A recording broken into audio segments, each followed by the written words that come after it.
Welcome back to my YouTube channel Vishal's Pathshala. तो जैसा कि मैंने पिछले वीडियो में आपको बताया हुआ था कि किस प्रकार से केमिकल इक्वेशन को, रासायनिक समीकरण को हम लोग संतुलित करते हैं। तो उसमें मैंने आपको दो विधि बताई हुई थी। उसमें से पहला था हिट एंड ट्रायल मेथड, अर्थात अनुमान विधि, जो मैंने आपको बताया था। दूसरी विधि जो है वो है बीजगणितीय विधि, जिसके बारे में हम इस वीडियो में चर्चा करेंगे।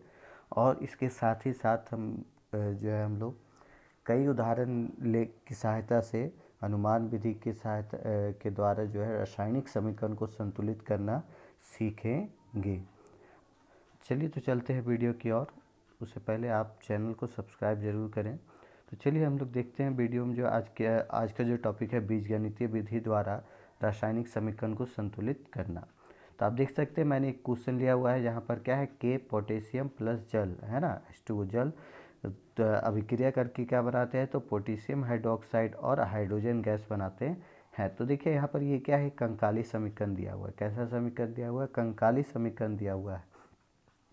तो मैंने पहले क्या किया है, इसके चारों ओर जो है, जो भी हमें यहाँ पर पदार्थ है या तत्व है या यौगिक है, उनके चारों ओर बॉक्स कर देना है। बॉक्स करने का मतलब इनके इंटरनल में हम किसी तरह का बदलाव नहीं करेंगे। तो पहला स्टेप यही है। दूसरा स्टेप में क्या करना है, बीजगणितीय विधि के अंतर्गत, कि आप सभी को जो है अज्ञात मान लीजिए कि पहला कोई ए से गुना कर रहे हैं, दूसरे यौगिक जो है उसे बी से, फिर उत्पाद में जो है उसे सी से, और फिर डी से, है ना। इस तरीके से अगर जैसे यहाँ दो थे तो ए बी गए, अगर तीन आ जाए, उधर भी तीन है तो A B C D E F तक जाएंगे। खैर उतने बड़े आपको समीकरण नहीं आते हैं, बस maximum A B C D, ठीक है।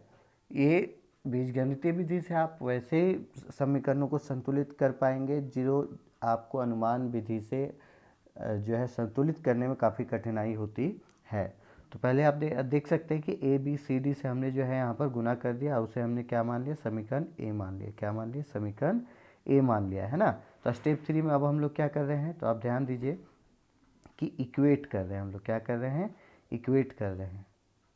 जैसे कि आप देख सकते हैं स्क्रीन पर, इक्वेट किए, जैसे यहाँ के था, है ना, के साथ कुछ मल्टीपल नहीं है तो एक है, तो एक गुना ए यानी क्या हो गया, ए। तो देखिए के यानी पोटेशियम के लिए क्या हो गया, ए बराबर। अब देखिए यहाँ पर पोटेशियम था, पोटेशियम के साथ कुछ नहीं तो एक मल्टीप्लाई, और कहीं तो पोटेशियम नहीं है, तो इसीलिए सिर्फ क्या हो गया, सी हो गया। इधर से इधर के लिए वैल्यू क्या हो गया, ए, और इधर के लिए वैल्यू क्या हो गया, सी। इसलिए देखिए ए बराबर सी हमने लिखा, इसे समीकरण 1 मान लिया। फिर इस तरीके से हाइड्रोजन के लिए, तो हाइड्रोजन देखिए, अब यहाँ ध्यान दीजिए, हाइड्रोजन बी से मल्टीप्लाई है, और हाइड्रोजन यहाँ कितना है, दो, तो दो को बी से गुना कर दिए, कितना हो गया, 2b। तो देखिए अभिकारक के लिए क्या लिखा गया है, हाइड्रोजन का मान 2b लिखा है ना। और अब देखेंगे हम लोग उत्पाद में, तो उत्पाद में कितना है, यहाँ एक हाइड्रोजन है और यहाँ सी था, तो एक हाइड्रोजन और सी, है ना, यानी एक मल्टीप्लाई सी, तो सी लिखा, फिर प्लस था तो प्लस लिख दिया हमने। अब यहाँ डी था, तो हाइड्रोजन कितना है, दो, तो दो डी से मल्टीप्लाई हो जाएगा तो 2d। तो इसलिए देखिए 2b इक्वल टू हमने क्या लिखा है, c प्लस 2d। इसे समीकरण 2 मान लिया, है ना। अब क्या है, ऑक्सीजन बचा, तो ऑक्सीजन देखिए LHS यानी अभिकारक में कितना है, एक ही है, तो एक गुना बी करेंगे, यानी ऑक्सीजन के लिए अभिकारक में कितने परमाणु हैं, तो बी है ना। और उत्पाद में कितने हैं, तो उत्पाद में भी सिर्फ एक ही है यहाँ पर, तो है ना, तो ए गुना होगा सी से, यानी क्या हो जाएगा, सिर्फ सी, तो बी इक्वल टू सी। इसे हम लोगों ने क्या मान लिया, समीकरण 3 मान लिया। अब हमें क्या करना है कि ए बी सी डी के मान ज्ञात करने, और उसे समीकरण ए में, ये जो समीकरण ए है इस पे हमें रख देना है, पुट कर देना है, जिससे हमारा समीकरण संतुलित हो जाएगा।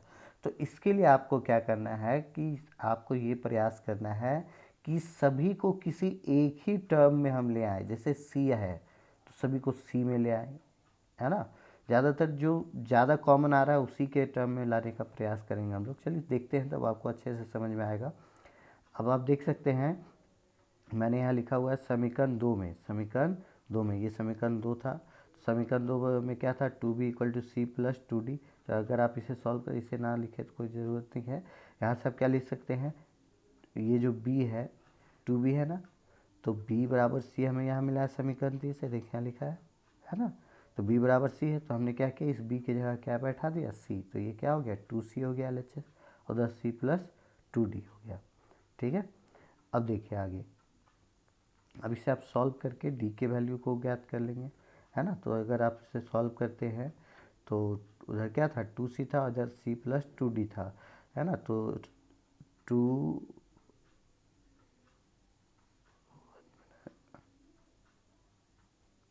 आप ध्यान दें तो क्या था, 2c बराबर c प्लस 2d मिला है। तो यहाँ से 2d को अगर हम इधर राइट साइड ही रहने दें, उधर ले जाएंगे तो माइनस हो जाएगा।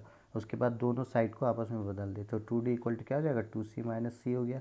2d इक्वल टू c हो गया, d इक्वल टू क्या हो गया, c/2, यानी d को हमने c के टर्म में कन्वर्ट कर लिया, है ना। अब ध्यान दें ऊपर वाले समीकरण में हम ध्यान दें, जो तीनों समीकरण हमें मिले थे, ए को सी के टर्म में लिखने के लिए हमें पहले से समीकरण प्राप्त है, बी को सी के टर्म में लिखने के लिए हमें पहले से ये समीकरण 3 प्राप्त है कि बी बराबर कितना सी लिखा जा सकता है, और सी को तो सी लिखेंगे, डी को क्या लिखेंगे वो अभी हम लोगों ने यहाँ पर ज्ञात किया है ना। डी बराबर क्या लेना है, c/2। तो हम लोग रेशियो निकालेंगे, क्या निकालेंगे, रेशियो। चारों जो हम लोगों ने माना था कि ए बी सी डी जो है परमाणु हैं, है ना, तत्वों के। तो हम चारों A ratio B ratio C ratio D लिखा। तो ए बराबर हमें क्या मिला था, सी था, तो इसलिए समीकरण 1 में तो सी लिख दिया। बी बराबर क्या था, सी था, समीकरण 3 में तो सी लिख दिया। सी का तो सी रह गया। और डी बराबर अभी देखो कि हम लोगों ने समीकरण 4 में यहाँ डी बराबर क्या आया था, c/2। तो डी की जगह हम लोगों ने क्या लिख दिया, c/2। अब देखिए सभी के टर्म क्या हो गए, ऊपर सी हो गए ना, इन चारों के लिए सी हो गए। अब देखिए कुछ नहीं है तो इनके नीचे 1 लगा दीजिए आप, है ना, जैसा कि मैंने यहाँ लिखा हुआ है। अब 1 1 1 2 का लासा ज्ञात कीजिए। लासा ज्ञात करने पे जो आएगा उससे आपको क्या करना है, ये हर है तो अंश में आपको मल्टीप्लाई कर देना, गुना कर देना है, जैसा कि आप देख सकते हैं मैंने यहाँ पर लिखा हुआ है। तो आप देख सकते हैं, है ना, हर का लासा लेने पर 2 से प्राप्त होता है, अतः अंश को 2 से गुना करने पर, तो अंश को 2 से गुना करेंगे तो ये 2c हो जाएगा, ये 2c, ये 2c, और ये क्या होगा, इसे अगर हम 2 से मल्टीप्लाई करते हैं तो 2 2 कैंसिल, सिर्फ c हो जाएगा। तो हमें ये प्राप्त होता है। अब चूंकि c सभी में कॉमन है तो c आपस में कॉमन होकर के होते हैं, रिमूव हो जाएंगे, कट जाएंगे वो, है ना। तो आप क्या मिल गया अब हमें, A ratio B ratio C ratio D बराबर 2:1 हमें प्राप्त हो गया, है ना। यानी ए के लिए कितना 2, बी के लिए कितना 2, और सी का कितना 2, और डी का कितना 1। अब आप देख सकते हैं नीचे मैंने यहाँ लिखा हुआ है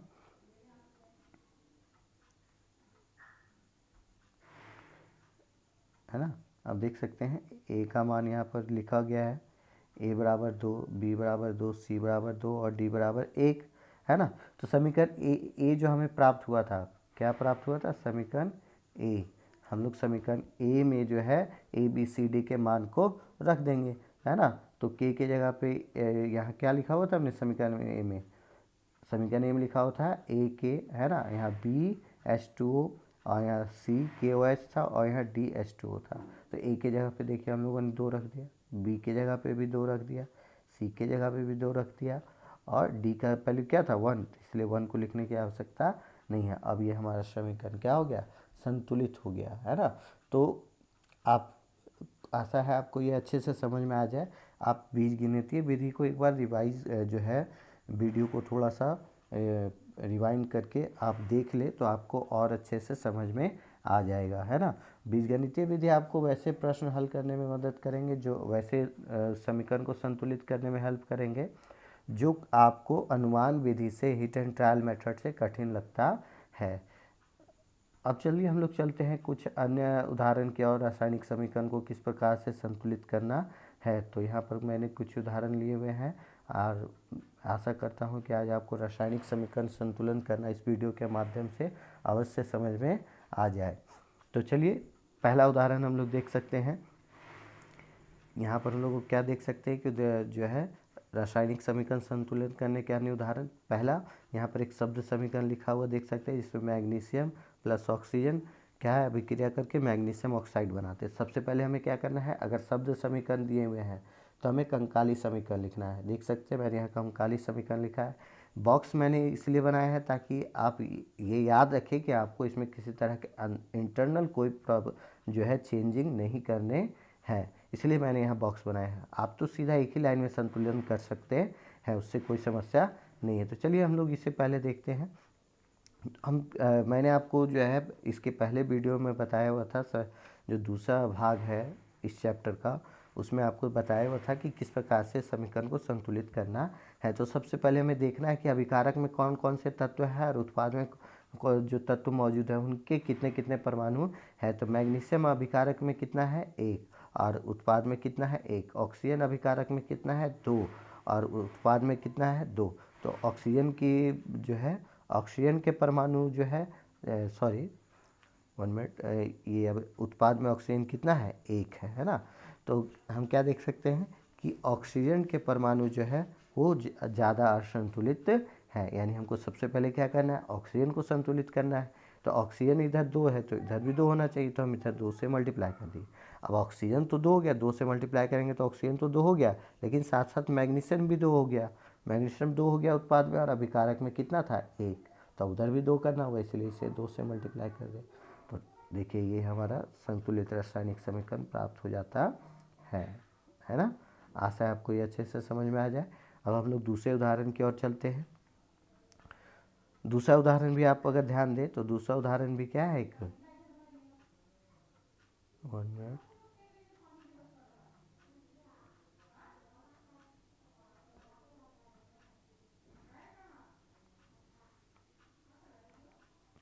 दूसरे उदाहरण को अगर हम लोग देखते हैं तो दूसरा उदाहरण हम लोग क्या देख सकते हैं कि दूसरे उदाहरण में अमोनिया प्लस क्लोरीन है ना, अभिक्रिया करके क्या बनाते हैं, अमोनियम क्लोराइड और नाइट्रोजन गैस बनाते हैं। तो ये एक शब्द समीकरण दिया हुआ है, तो अमोनिया NH3 है ना, तो उसे कंकाली समीकरण मैंने यहाँ पर लिखा हुआ है। आपको हमेशा अगर शब्द समीकरण दिया है सबसे पहले कंकाली समीकरण लिखना है, और उसके बाद एक अगले लाइन में ही आप इसे संतुलित करें तो ज़्यादा अच्छा होगा। ठीक है, तो अब देखिए अमोनिया के लिए NH3 और क्लोरीन Cl2, उसी तरीके से अमोनियम क्लोराइड NH4Cl और नाइट्रोजन N2। तो अब हमें यहाँ देखना है कि कौन ज़्यादा असंतुलित है। तो देखिए यहाँ पर आप देख सकते हैं कि ये काफ़ी ज़्यादा प्रॉब्लम क्रिएट कर सकता है संतुलित करने में। तो ध्यान देंगे सबसे पहले कि इधर क्या है, नाइट्रोजन, नाइट्रोजन कितना है 1, इधर भी नाइट्रोजन 1 और अभिकारक में नाइट्रोजन 1 और उत्पाद में नाइट्रोजन कितने हो गए 3, नाइट्रोजन तो हो गया। हाइड्रोजन अभिकारक में कितने हैं 3 और उत्पाद में कितने हैं 4।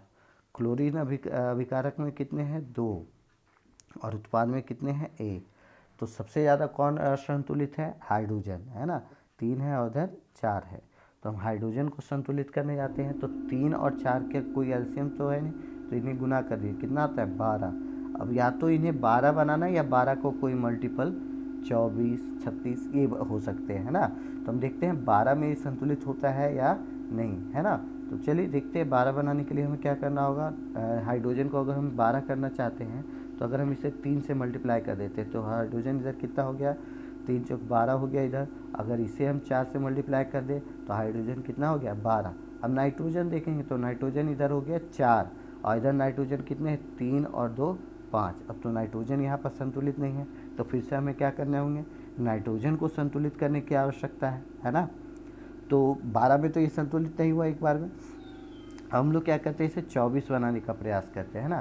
तो 24 बनाने के लिए हम लोग क्या करते हैं, देखिए अगर ये 4 है तो इसे 6 से गुना करते हैं, है ना।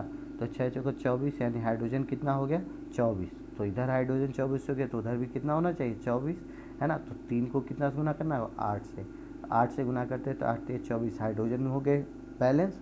अब है नाइट्रोजन, तो नाइट्रोजन इधर कितना हो गया 6 नाइट्रोजन इधर और ये 2 नाइट्रोजन, 8 नाइट्रोजन और यहाँ 8 नाइट्रोजन, नाइट्रोजन भी बैलेंस हो गया। अब है क्लोरीन, क्लोरीन इधर कितना हो गया देख सकते हैं आप 6 क्लोरीन हो जा रहे हैं और इधर कितना है 2, तो इसे 6 करना है तो यहाँ 3 से मल्टीप्लाई कर दिए, 3 दूनी 6, यानी क्लोरीन भी हो गया संतुलित। तो ये हमारा संतुलित रासायनिक समीकरण प्राप्त हो जाता है ना।